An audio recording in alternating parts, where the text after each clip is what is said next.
ॐ स्थापकाय च धर्मस्य सर्वधर्मस्वरूपिणे अवतारवरिष्ठाय रामकृष्णाय ते नमः।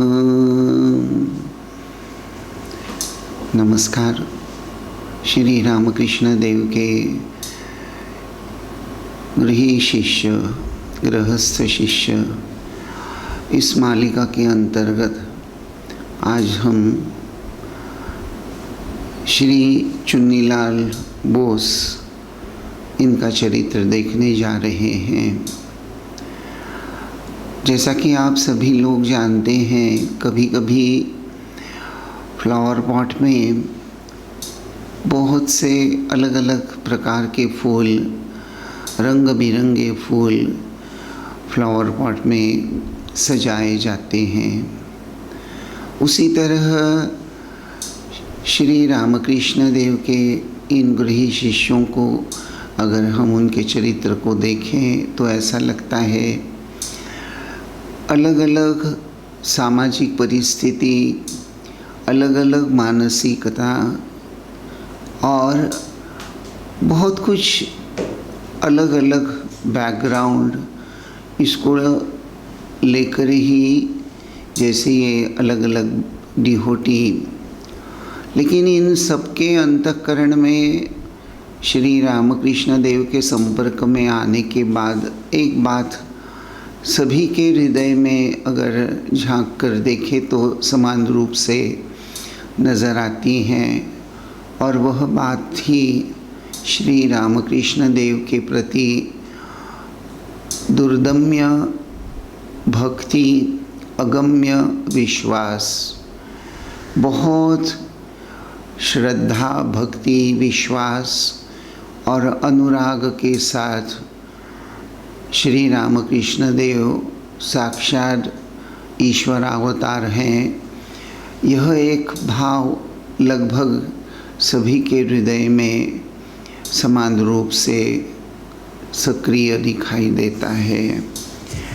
आध्यात्मिक जीवन यापन करने के लिए क्या आवश्यक होता है, तो इस प्रश्न के उत्तर में निश्चित रूप से श्री रामकृष्ण देव के चरित्र के आधार से हम यह कह सकते हैं, भगवान के लिए व्याकुलता। अगर व्याकुलता है तो निश्चित रूप से, लेकिन यह व्याकुलता भगवान के लिए होनी चाहिए, भगवान के लिए होनी चाहिए। और जब तक ऐहिक भोग वासना अंतःकरण में, उसका कण भी अगर हमारे अंतःकरण में प्रबल रहता है, उपस्थित रहता है, तो व्यावहारिक सत्य तो यही है कि अगर अंतःकरण में ऐहिक भोग वासनाओं के बीज छुपे हुए हैं और जब तक यह वासनाएं तृप्त नहीं होती, वह व्यक्ति भगवान के लिए व्याकुल होने की संभावना बहुत कम हो जाती है। एक तरह से जिसकी जितनी ये ऐहिक या विषय भोग तृष्णा जिसकी जितनी कम रहेगी, उतनी ही उस व्यक्ति के अंतर्गत आध्यात्मिक स्पृहा का जागरण, भगवत प्राप्ति के लिए व्याकुलता होने की संभावना बढ़ जाती है।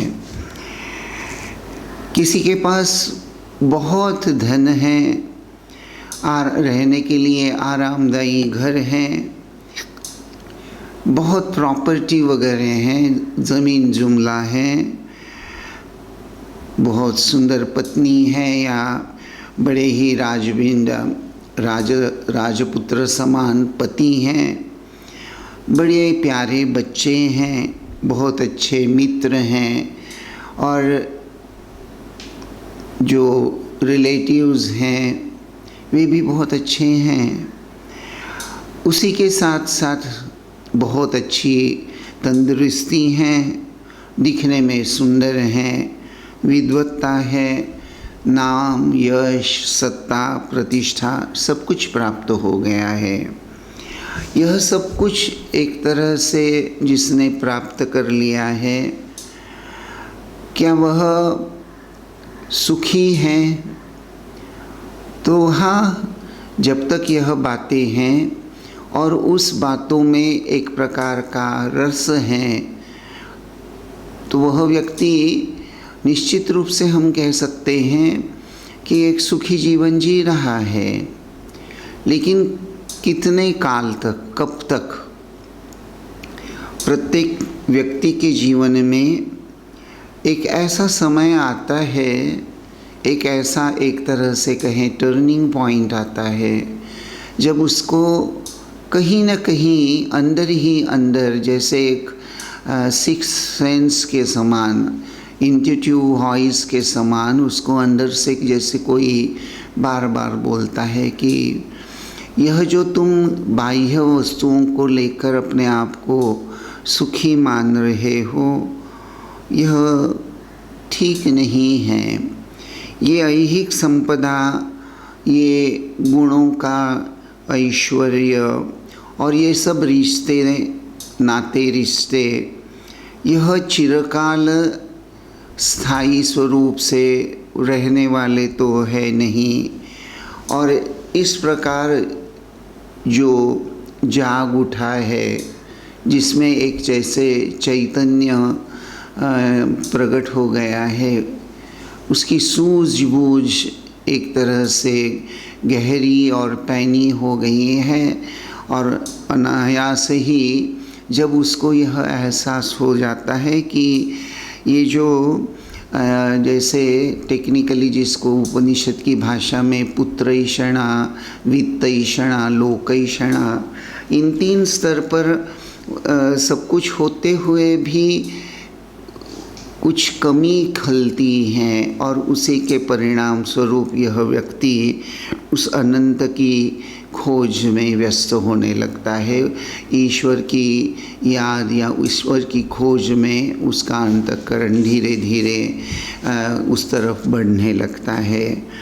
आज जिनका चरित्र हम बोलने वाले हैं, चुन्नीलाल बसु या बोस, उनकी जीवन की कहानी कुछ इसी तरह मिली जुली सी है। चुन्नीलाल बसु, उनका जन्म 1849 में 1849 उत्तर कलकत्ता के बाग बाज़ार इस मोहल्ले में हुआ था। और जब उनकी उम्र लगभग 22 साल की थी तो उनका एजुकेशन कंप्लीट हो गया था और कलकत्ते के नगर पालिका में, म्यूनसिपालिटी में वे नौकरी कर रहे थे। उनकी शादी हो गई थी, उनकी पत्नी थी, उनके संतान भी हो गए थे। लेकिन बार बार यह सब कुछ होते हुए भी अंतरंग में कहीं न कहीं वे एक अजीब सा सूनापन, जिसको अंग्रेज़ी में एक बड़ा अच्छा शब्द है, ए काइंड ऑफ वैक्यूम, कोई हल्कापन, खालीपन वे महसूस कर रहे थे। और जब भी कभी मौका मिलता तो वे निश्चित रूप से साधु और सन्यासियों के दर्शन के लिए इधर उधर चले जाते थे। एक स्वाभाविक आकर्षण उनको साधु दर्शन की अभिलाषा से इधर उधर भटकने के लिए जैसे मजबूर कर देता था। और साधु संग का या किसी का दर्शन नहीं हुआ तो बस जाकर गंगा जी के किनारे वे घूमकर वापस आ जाते थे। गंगा जी के किनारे बैठना, यानी ऐसा कहते हैं कि गंगा जी के किनारे बड़ी ही शुद्ध हवा रहती हैं, सात्विक वातावरण रहता है। तो वहाँ चुन्नीलाल बसु गंगा जी के किनारे बैठ जाते थे। लेकिन फिर भी उनके अंतःकरण में किसी के लिए किसी भी तरह उनको प्राप्ति की भावना से, अर्थात ईश्वर के लिए या परम शांति के लिए उनका मन बड़ा व्याकुल हो जाता था। और यह व्याकुलता उनको बार बार साधु सन्यासियों की ओर ले जाती थी तो कभी गंगा जी के किनारे ले आती थी। लेकिन उनके मन का मनोभाव समझकर ही एक दिन उनके एक मित्र ने कहा कि अरे तुमको साधु ही देखना है तो रानी रासमणी ने काली मंदिर का निर्माण किया है गंगा जी के किनारे। यह काली मंदिर है, वहाँ श्री रामकृष्ण देव रहते हैं, तुम उनका दर्शन करने क्यों नहीं चले जाते। और उन्होंने ये भी बता दिया कि रानी रासमणी का यह जो मंदिर है वह गंगा जी के किनारे है, दक्षिणेश्वर उसका उस स्थान का नाम है, और गंगा जी से नौका में बैठकर तुम दक्षिणेश्वर जा सकते हो।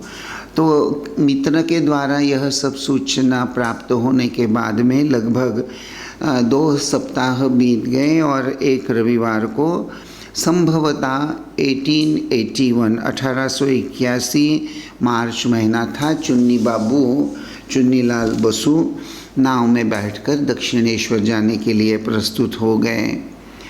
वैसे भी कहीं इधर उधर उनका ज़्यादा प्रवास या कहीं गए हुए नहीं थे ज़्यादा, लेकिन फिर भी पता नहीं क्यों उनको ऐसा लग रहा था कि कैसे एक अजनबी के तरह एक अजनबी यात्रा पर प्रवास करने में निकला हूँ, और बड़ी ही गड़बड़ी में वे दक्षिणेश्वर के घाट में उतर पड़े और इधर उधर घूमने लगे, ठाकुर को, श्री रामकृष्ण देव को खोजने लगे। अर्थात वे उस समय बहुत ठाकुर से परिचित नहीं थे, बस मित्र ने कहा था उतनी ही बात वे जान रहे थे और किसी से वे पूछना चाह रहे थे। एक ब्रह्मचारी उनको दिखाई पड़ा तो ब्रह्मचारी से उन्होंने पूछा, एक्चुअली ब्रह्मचारी ने ही उनसे पूछा कि क्या कोई दवाई वगैरह चाह रहे हो, कुछ दवाई वगैरह पाने के लिए यहाँ आए हो। तो चुन्नी बाबू ने कहा कि जी नहीं, मैं तो परमहंस देव के दर्शन के लिए आया हूँ। तो ब्रह्मचारी ने उंगली से इशारा करके ठाकुर की कमरे की तरफ उनको कैसा जाना है बता दिया। उत्तर दिशा के वरांडे में जब चुन्नी बाबू गए तो उन्होंने दरवाजे से देखा कि कमरे में कोई एक जन बैठे हुए हैं। चुन्नी बाबू ने कमरे में प्रवेश करते ही वहाँ जो बैठे हुए व्यक्ति थे उनको प्रणाम किया और उस बैठे हुए व्यक्ति ने प्रश्न किया कि भाई क्यों आए हो। तो चुन्नी बाबू ने कहा कि बस दर्शन के लिए आया हूँ। अर्थात यही चुन्नी बाबू का श्री श्री रामकृष्ण देव का प्रथम दर्शन है। और इस प्रथम दर्शन ने ठाकुर ने उनको उनके पलंग के उत्तरी दिशा में जो एक बेंच था रखा हुआ था वहाँ बैठने के लिए कहा, और बिल्कुल जैसे कोई अपना बहुत परिचित व्यक्ति आ गया हो, बहुत अपना हो, तो उसके साथ में जैसे बातें करते हैं उसी प्रकार श्री रामकृष्ण चुन्नी बाबू से बातचीत करने लगे और नाना प्रश्न उन्होंने चुन्नी बाबू से कर लिए और जान लिया कि वे क्या है, उनके घर में क्या है, कौन कौन है इत्यादि।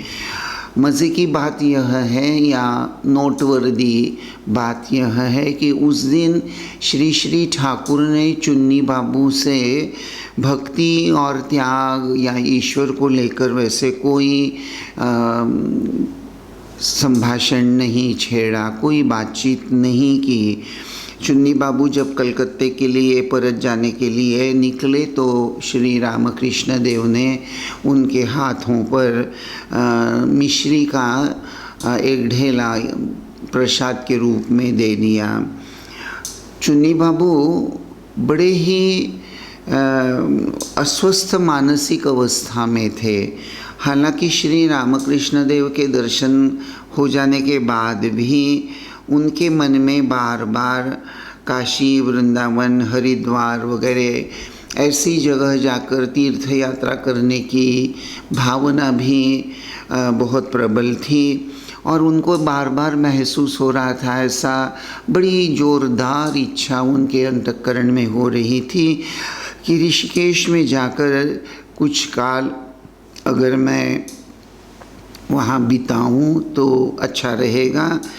और इसी इच्छा को लेकर ये जो एक तरह से तीर्थ भ्रमण की भावना, इसको लेकर चुन्नी बाबू ने अपने एक परिचित से कुछ बातचीत की और ये जो परिचित व्यक्ति थे वैसे उन्होंने अच्छा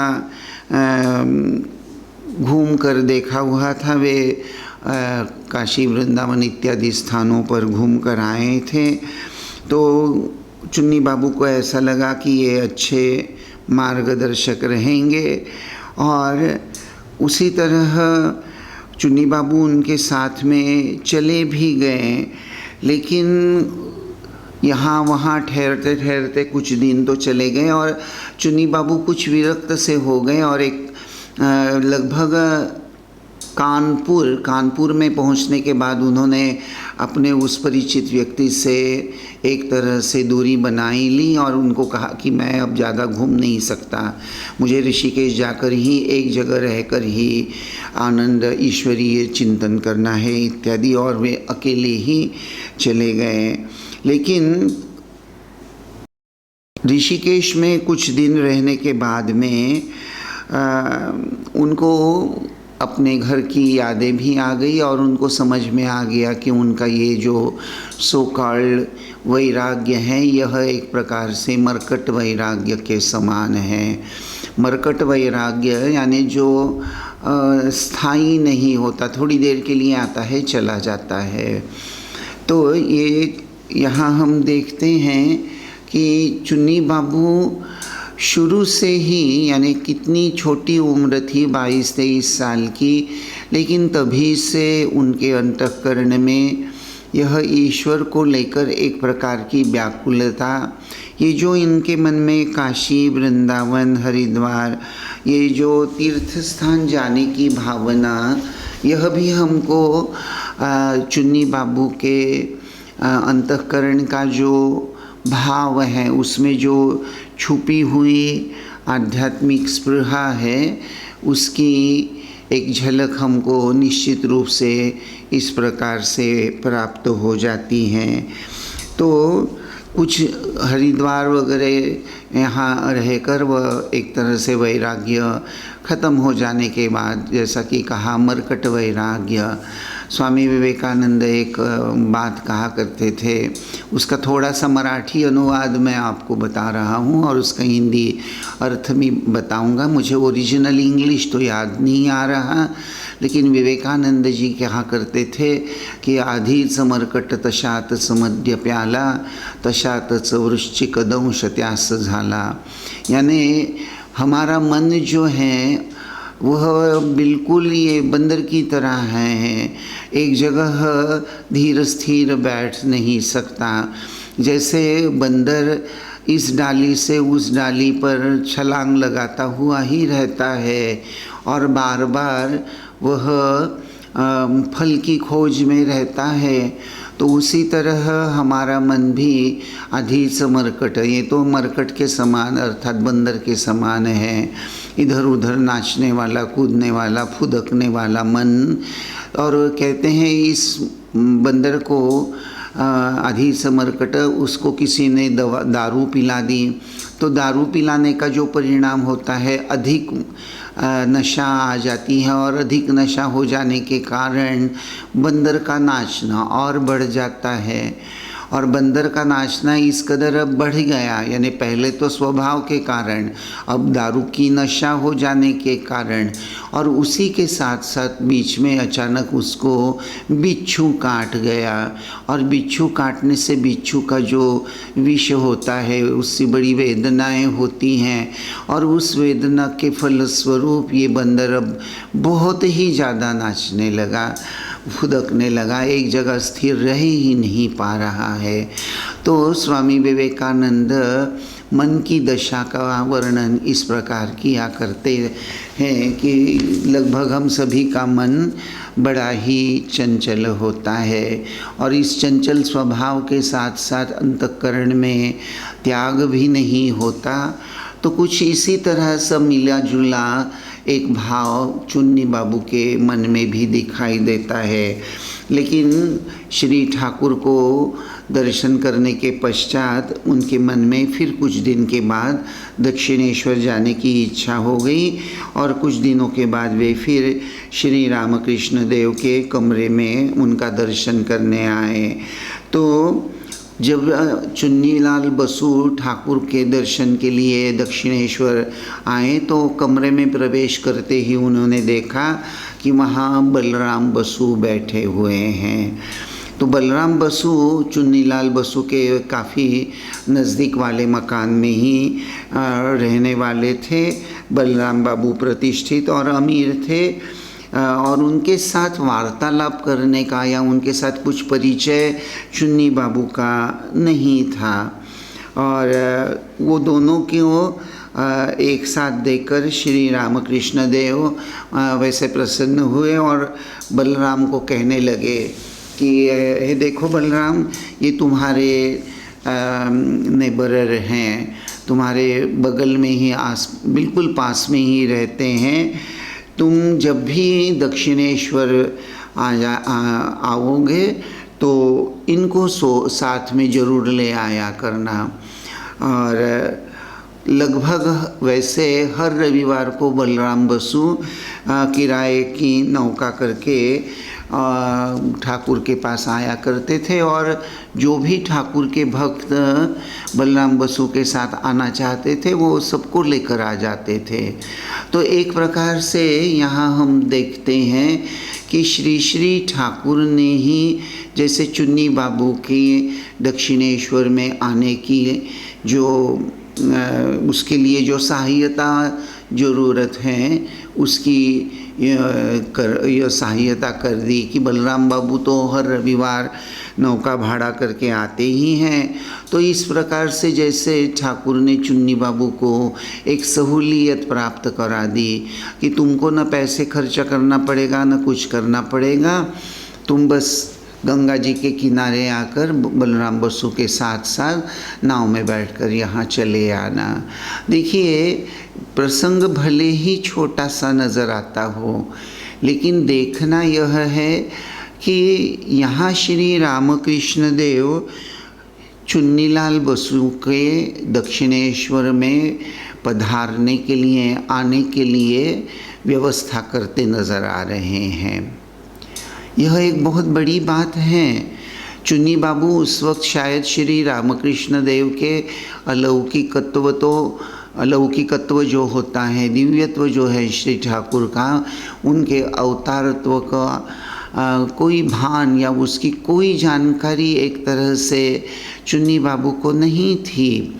तो चुन्नी बाबू श्री ठाकुर को भगवान के रूप में नहीं जान रहे हैं लेकिन भगवान तो जानते हैं। भक्त को लेकर भगवान सब कुछ ही जानते हैं। श्री रामकृष्ण देव अंतर्यामी होने की वजह से ही हम बोल सकते हैं और दूसरी तरफ भगवान की कृपा जब स्पर्श करती है तो भगवत प्राप्ति के लिए आगे बढ़ने के लिए जो जो सहूलियत की ज़रूरत होती है, जिन जिन बातों की आवश्यकता होती है, वह आवश्यकता एक तरह से भगवान खुद ही जुटा देते हैं। गीता के एक श्लोक में भगवान श्री कृष्ण कहते हैं कि भगवान पर पूरी तरह से अगर कोई निर्भर हो जाता है तो भगवान ही उसका योग और क्षेम चलाते हैं। तो उसी तरह हम देखते हैं कि ठाकुर ने खुद होकर चुन्नी बाबू को दक्षिणेश्वर आने में जहाँ सहूलियत हो इसलिए बलराम बसु से पूरा परिचय करवाकर बलराम बसु को कहा कि इसको भक्तों के साथ ले आइए। और इस प्रकार से चुन्नी बाबू का दक्षिणेश्वर में आना जाना चालू हो गया और कुछ ही दिनों में बलराम बसु और चुन्नी बाबू बहुत अच्छे दोस्त भी हो गए। वैसे चुन्नी बाबू की आर्थिक परिस्थिति बड़ी ही साधारण सी थी और उसी के साथ साथ बीमारी और कुछ कुछ प्रॉब्लम तो रहती ही है संसार में, लेकिन इन छोटी मोटी जो एक तरह से आपद विपद कह सकते हैं, तो बलराम बसु अक्सर उनकी सहायता करने सामने आ जाते थे।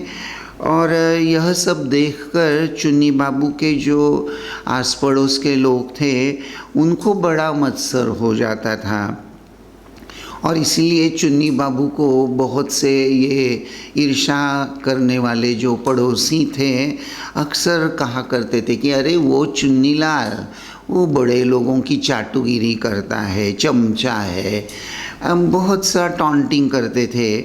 लेकिन चुन्नी बाबू ने इस टॉन्टिंग के तरफ कभी ध्यान नहीं दिया। वैसे श्री रामकृष्ण देव के दर्शन के लिए आने के पहले ही चुन्नी बाबू ने अपने कुलगुरु से मंत्र दीक्षा प्राप्त कर ली थी और शिव संहिता ये जो आध्यात्मिक ग्रंथ है उसके अनुसार कुछ योग साधना भी चुन्नी बाबू किया करते थे। और श्री रामकृष्ण देव के यहाँ आना जाना चालू हो जाने के बाद वे शाकाहार ग्रहण करते हुए एकांत स्थल में गुप्त रूप से प्राणायाम इत्यादि की योग साधना किया करते थे और वह उन्होंने चालू भी रखा, पहले भी करते थे और श्री रामकृष्ण देव के यहाँ आने के बाद वेजिटेरियन फूड शाकाहार ग्रहण लेते हुए उनका एकांत स्थल में जाकर गुप्त रूप से प्राणायाम करना। गुरु के मार्गदर्शन के बिना प्राणायाम करना अपने आप में एक बड़ी धोखादायक बात होती है और चुन्नी बाबू को यह बात ज्ञात नहीं थी। हमारे पास भी बहुत से लोग आकर कहते हैं कि हमको प्राणायाम करना चाहते हैं इत्यादि, तो हम भी अक्सर यही बताते हैं कि भाई जिसको प्राणायाम कैसे करना चाहिए उसकी ठीक ठीक जानकारी है, उसी के पास जाकर उससे तो आप लोग प्राणायाम सीखने के बाद ही प्राणायाम कीजिए। वैसे आजकल लोग YouTube पर या कोई सीढ़ी वगैरह लेकर सीढ़ी के आधार से प्राणायाम करने का प्रयास वगैरह करते हैं। मैं ऐसा नहीं कहता कि ये सब गलत हैं या, लेकिन ठीक ठीक अगर प्राणायाम नहीं करते तो लाभ भी नहीं होता और कभी कभी धोखा होने की संभावना रहती हैं। चुन्नी बाबू को ये सब बातें पता नहीं थी तो एकांत स्थल में जाकर गुप्त रूप से प्राणायाम आदि योग साधना वे किया करते थे और शायद उसी का एक परिणाम हो कि उनके शरीर में बहुत सी व्याधियां निर्माण हो गई और उनको खास करके दमा जिसको कहते हैं या अंग्रेज़ी में अस्थमा, उसकी बीमारी उनको सताने लगी थी और इस बीमारी की वजह से कुछ काल के लिए वे श्री श्री ठाकुर के दर्शन के लिए नहीं जा सके। लेकिन जब कुछ दिनों के बाद उनको अच्छा महसूस होने लगा, थोड़ी सेहत अच्छी हो गई, तो एक दिन चुन्नी बाबू अकेले ही दक्षिणेश्वर में ठाकुर के दर्शन के लिए चले गए। ठाकुर के कमरे में जब गए तो दूसरा कोई वहाँ अन्य नहीं था और चुन्नी बाबू को, चुन्नी लाल को देखते ही ठाकुर बोल उठे, तुम लोगों को ये सब करने की क्या आवश्यकता है? तुम लोगों को, अर्थात अंतर्यामी श्री रामकृष्ण चुन्नी लाल बसु को यह समझाना चाह रहे हैं कि ये तुम प्राणायाम आदि जो साधन भजन साधना कर रहे हो इसकी कोई ज़रूरत नहीं है। लेकिन बड़े ही उद्वेग के साथ ठाकुर चुन्नी बाबू को देखते ही बोल उठे कि तुम लोगों को यह सब करने की वैसे कोई आवश्यकता नहीं है। तुम गृही हो, तुम गृहस्थ हो, ये योग भी तुम्हारे लिए नहीं है। परमेश्वर के ऊपर भक्ति विश्वास अगर है तो उसी से आप लोगों की बात बन जाएगी।